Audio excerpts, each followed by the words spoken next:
walang kami. Kumbaga ayaw lang namin pangunahan yung natulungan. Diba? So, yung mga... Wala, nalulungkot na ako kasi hindi na kami magkasama. Ilabas mo yung totoo. Magpakatotoo tayo. Okay, game. Huwag peke. Game. Go. Sige, simula. Bakit ka nawala? Bakit ka nawala? Nawala ako kasi... Simula nung una nating problema. Kwento mo. Huwag mo kwento yung kung ano yung dahilan na kasalanan mo kasi ayoko rin banggitin. Teka, kailan mo siya nawala? Anong date o ano? Yan.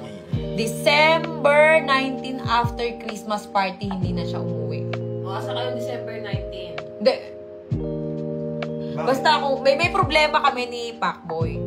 Okay, ayoko naman banggitin kung ano man yung ginawa nito. Kaya kung mapapansin nyo, puro bash ako sa social media na hindi ko sinasagot. Naglabas lang ako na, ay may boyfriend na ako, naglabas lang ako ng ganun. Wala eh. Doon ako naging masaya eh. Kumbaga, si Pacboy sa side niya, nung time na yun, siguro masaya siya. Tapos ako, bumira ako nitong January. Sige, masaya na ako biglang. Ito na yung kasiyahan ko. Ikaw kasi ang problema sa'yo, hindi ka nagpapakita sa social media. Yun lang yung problema. Hindi ka nagsasalita. Kaya iniisip nila, depressed ka dahil sa akin. Dahil dun sa nangyari sa amin ni Tapang, kailan naman pumasok siya. Kaya nga. Pero, actually, mga idol, kasalanan ko naman din talaga. Kasi nung mga time na kailangan niya ako, yun na nga, yung nasa ospital siya. Wala ako nun. Halos inumaga na ako pauwi nun. Pero, ang totoo nun, kahit nagalit siya kasi yung time na nasa ospital siya, walang kasama yung bata dito sa bahay. Oo, hindi, huwag natin ano niya. Hindi reason, yung sa pagbo-boyfriend ko naman, hindi reason yung mga kasalanan mo na dahil nawala ka nung New Year, hindi yun. Teka lang ha. Okay, yung mga nangyari noon na sobrang stress na ako, na-stress na talaga ako na hindi ko na nakayanan, hindi na nakayanan ng mental health ko talaga na lagi ako na hospital, di ba?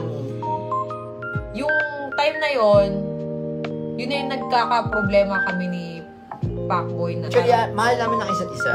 Pero, walang kami. Kumbaga, ayaw lang namin pangunahan yung panahon siguro.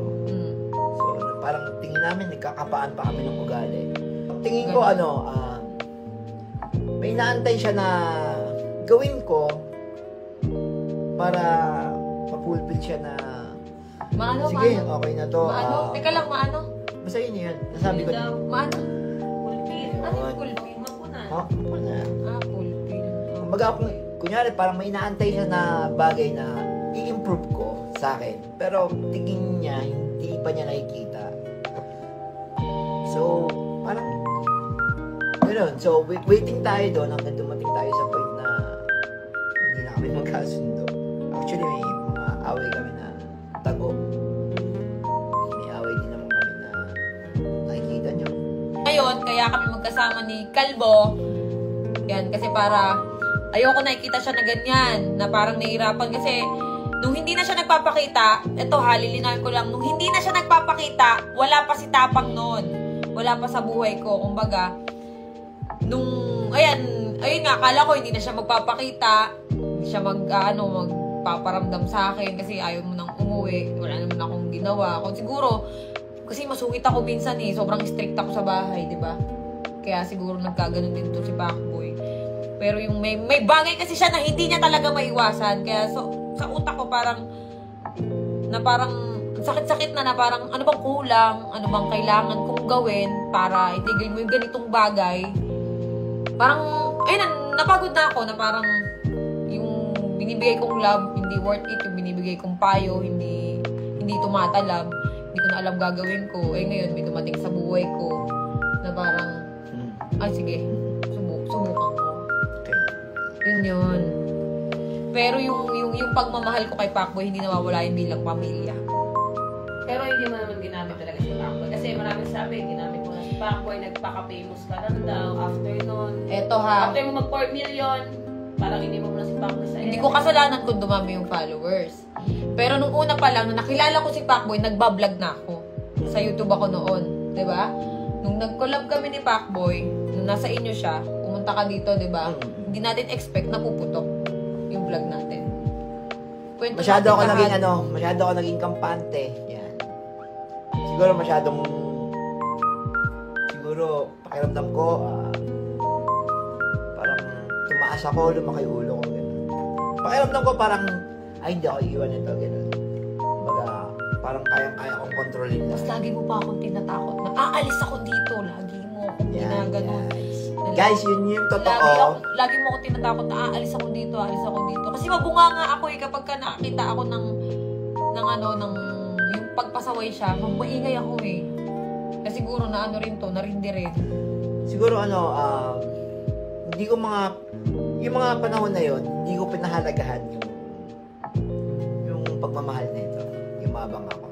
Kumbaga, Hindi kayo mabang na yung mamayabang ka, ganito ka, hindi ka ganun. Kumbaga, naging kampante ka lang na, hindi ako iiwan nito. Parang ganun. Hindi ako bibitawan nito. Kabisado mo na ako Parang isang suyo ko lang dito.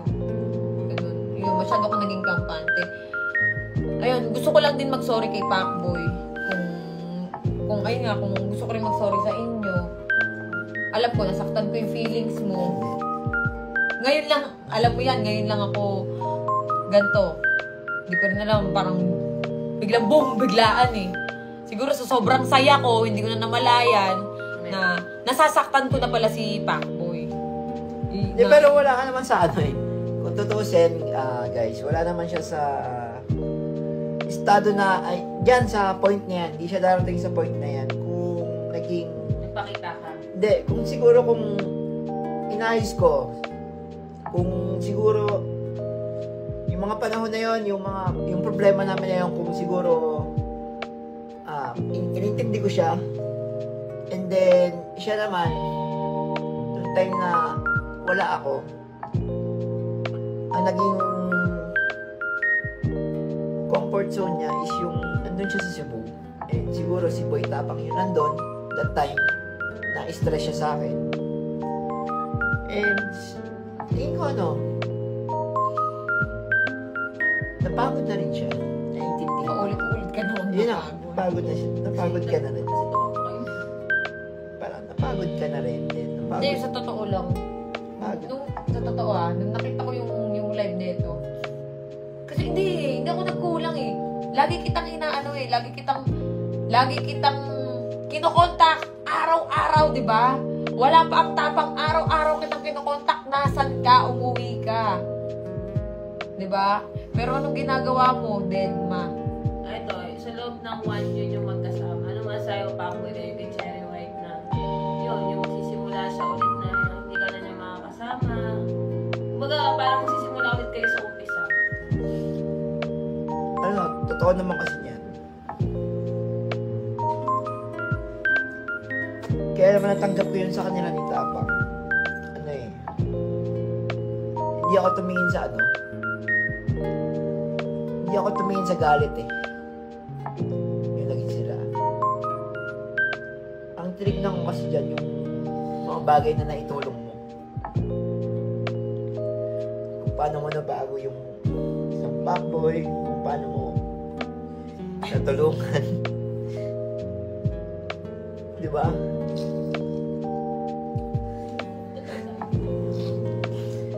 Hindi, yun yung tumingin ako sa hindi ako tumingin sa galit ko. Tumingin ako sa mga bagay na naitulong niya sa akin, sa kung paano niya ako binago. Teka lang, lilinawin ko lang tag dito, lovely. Yung mga vlog namin, sinasabi yung ginamit si Pacboy, nung nawalan siya ng page, yung mga video niya na ginagawa ko, yung mga content sa akin niya ina-upload sa page ko. Kaya guys, Ako pa nag-e-edit nun sa sobrang tamad mo. Alam mo yan. kaya nga, Todo trabaho ako. kaya itong mga oras na to, Wala, nalulungkot na ako kasi hindi na kami magkasama. Iyak ako, bakit masakit guys, pero kailangan natin tanggapin kasi tutusin, walang problema itong tao na to. Sobrang bait nito. Sobrang bait. Hindi niya ako ginamit. Tinulungan niya ako tinulungan niya ako mag-grow. Yun. Pero Hindi, ano lang sasabihin ko lang na kaya ako kinausap si Pacboy ngayon. Kasi oo, ito ko ngayon eh. Ayokong si Kalbo na lugmok. Nakita ko na siya, na stress. Ganyan. Ayoko na makita siyang walang-wala, ganun. Di ba, pangako ko sa'yo noon na aayusin ko yung buhay mo. Diba? Tulungan mo rin yung sarili mo. Itigil mo kung ano yung dapat mong itigil. Tulungan mo kasi yung sarili mo. Kasi hindi ko na alam kung paano pag kumakaawa gagawin ko sa'yo eh. Bugbog sarado ko na nga, wala pa rin epekto eh. Diba? Sila Norbin, di yan nagkulang din sa'yo. Ang bait nila sa'yo. Sobra. Oo, hindi yan nagkulang sa'yo. Seryoso. Nung kahit ano magkasama pa tayo dito sa bahay, ang lagi kong kausap sa mga problema sa'yo, si Lovely lang. Lagi ko sinasabi sa kanya, di ba? Biyak pa nga ako. Lagi kong kausap si Lovely. Hindi ako naglalabas sa social media na ganito, may problema mo, ganito, ganyan, ganyan. Minsan gusto ko nang sabihin kung ano yung problema eh. Pero ayoko na lang banggitin kung ano talaga yung ginawa mo, kung ano yung ginagawa mo. Di ba? Para hindi naman sabihin ng ibang tao na, ganito si Pacboy, ganito. Hindi. Kung ano yung problema na lang ni Pacboy. Basta may problema, kumbaga, sa atin na lang yun. Di ba? Hindi na para, ilantad pa yung ganun. May gusto ko ba sabihin? Ikaw, Chen, Hindi, wag kayong magtataka kung makakasama pa ako ni Pacboy sa mga video niya. Pero wala na kaming love team. Kumbaga, puputulin na namin yun. Magiging magkasama kami bilang pamilya. Ganon para, ayaw rin namin ng magkakagalit kami. Ayaw namin ng ganon. Tutulungan pa rin kami. Tulungan ko si Pacboy. Gusto ko magkaroon ka ng sariling bahay. Yun. Yun talaga yung goal ko. Yun yung gusto ko. Tapos ngayon sila ako, Norbin, si Lovely. Tutulungan ka rin yan. Hindi ka pababayaan yan. Kaya nga sabi namin sa'yo, huwag ka magpakalugmok. Bangon, di ba? Kung ano yung pagkakamali mo, siguro, ano na lang yan, aral. Pinitik ka ni Lord, na parang aral na lang yan, gano'n. Di ba? Hindi natin masasabi kung ano yung mga mangyayari sa mga susunod na araw, susunod na di ba? Kaya ikaw, ano masasabi niya sa fans niya sa Pacboy, yung talagang solid Okay, sa sorry kung ano yung ginawa ko. Tapos yung dun sa mga nakita kong video, sumasayaw ako. Di ko rin expect, ba't ko nagawa yun? Wala eh, masaya ako eh. Huwag na tayo magpaka-impokrita, ganun ako eh. Di ba? Yun na yun eh. Kumbaga, naging masaya ako. Siguro sa sobrang saya ko, hindi ko na namalayan na ang pangit na pala ng tingin ng tao sa akin. Ganun, wala eh. Yun eh. Ngayon ko lang ulit kasi naramdaman yung ganun. sobrang saya. Yung sobrang saya. Nandun talaga yung saya. Masaya talaga ako. Payo ko naman kay Pacboy, kung meron mang dadating, huwag ka muna magmadali. Ako kasi, hindi ko alam kung nagmadali ba ako. Hindi ko alam. Masaya ako eh. Basta masaya ka. Yung tunay na saya yung hanapin mo. Yun. Kapag may dumating na ganun, go mo lang. Dati ko pa sinasabi sa'yo, di ba? Dati pa kami nag-uusap niyan last year. Na pag nagka-girlfriend ka, siguro nung bago ako ma-birthday, mapapansin nila, parang wala na lang. Sabi ko sa kanya rin, sabi ko rin sa'yo na kung magkaka-girlfriend ka kasi sabi ko sa kanya, kung magkaka-girlfriend ka, yung talagang, hindi yung send Gcash, wag ganon. Dapat, hindi kaya nga, wag ganon. Dapat yung ikaw yung bibihisan. O, ito, pagkatanong ko, Pacboy, babangon ka na, magbablog ka na ba? Magbablog na to. Papahinga lang ng konti. Pahinga lang siya ng bawi-bawi muna. Tapos magbablog ka na ulit. Diba? So, may chance ba mag-meet si Boy Tapang sa si Pacboy? Hindi mo nasa ngayon yan. Hindi, ikaw ba? Hindi, di ba? Kilala ko to. Hindi to. So, signing off na ba ang Pacboy? Oo. Kumbaga parang ako, nalulungkot ako. Pero gusto ko na rin kasi magpakatotoo. Nahihirapan din ako dun sa ginagawa natin. Na pag nag-vlog tayo, wala nang feelings, hindi katulad noon eh. Hindi katulad noon eh. Na pag nag-vlog tayo, pag nag-vlog tayo, na itong mga nakaraan, pagkatapos ng video, oy, wala na. Higa na, edit na. Ang ganun. Diba? Mas maganda yung totoo. Yung totoo. Yung si Papoy, pwede pang dumalaw dito kung saan. Ay, oo, Kasi hindi. ano niya, love na love niya si Mike. Oo, si Pacboy, ay, eto, hindi ko to pipigilan pumunta dito sa bahay kasi naging pamilya ko na to. Mahal na mahal nito yung anak ko. Hindi kita pipigilan pagdating dyan kay Mikey. Tsaka mahal siya ng anak ko. Diba? Yun lang.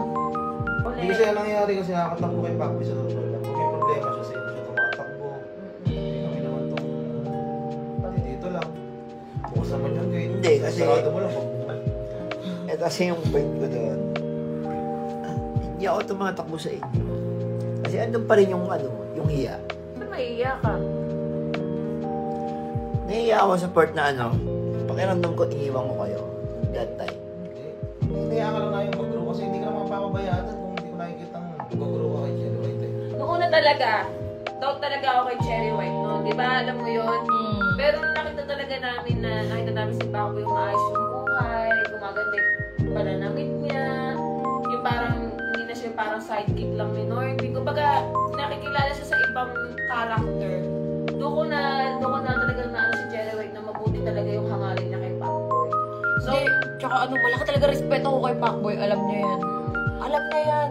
Alam niya, ang laki ng respeto ko dyan. So, kaya hindi ako nagsasalita gano'n sa mga interview, yung mga vlog. Kasi nga, kaya ako talaga kausap ni Cherry White sa mga problema niya kay Pacboy. Yun, nagbibigay kami ng advice. So, kaya nagpunta kami mag-asawa dito, sinama namin si Pacboy para nga may closure. Kumbaga, maliwanagan yung mga fans niyo. Kasi nga, ikaw nababash ka, kilala naman kita, prako ng tao. Si Pacboy, mabait din naman. So, sabi ko nga kay Norby, meron na sila isang bagay na hindi nila napagkasunduan. Kaya, gano'n nangyari. Hindi, alam niyo totoo lang Pacboy, anong sinasabi ko sa'yo? Wala pang tapang. Noon pa lang na parang suko na ako, Pacboy, ayoko nang mag-vlog, stress na ako. Diba? Gusto ko nang huminto noon talaga. Alam mo yan. Kasi nga sobrang sakit mo sa ulo. Hindi ko na talaga alam kung paano kita bibigilan. Gusto ko na talaga huminto. Pero parang sinasabi na, ay, andito pa yung opportunity. Sige lang. Na parang, sige, bangon pa. Parang hindi na kinakaya ng ng utak ko. Kaya nung nakaraan, sunod-sunod na yung nangyayari. Parang nawawalan na ako ng pag-asa, ganun. Eto nga, parang, bigla na lang ako sumaya ng ganun kabilis. Mga taong kumausap sa akin. Baga, ano na yan, way na yan siguro ni Lord na sabi nga pinagtagpo kayo pero hindi kinadhana. So, yun na yan. Ikaw, titanong mo, ikaw bes, babalikan na ba ako? Baga, Tatanong si Papoy, ikaw Papoy. Tanggap mo naman kung ano yung maging desisyon ng dalawa ni Cherry White. Oo, tanggap ko naman at alam ko naman na lahat mali ko naman talaga lahat yun. hindi mo naman diba? Hindi, actually, wala naman talaga siya sa point Tang na ina, yan. actually mo, ina-actually mo pa eh. Diba? Wala ka talaga sa, Actually, sa kanilalagyan mo na yan ngayon. Kung ginawa ko sana ng kung itinama ko sana yung mga pagkakamali. Pero, syempre, yun nga, sinasabi ko kanina, siguro napagod ako, intindihin ka, at ikaw ay napagod. Teka lang, may comment pa. Inagaw daw ako sa'yo.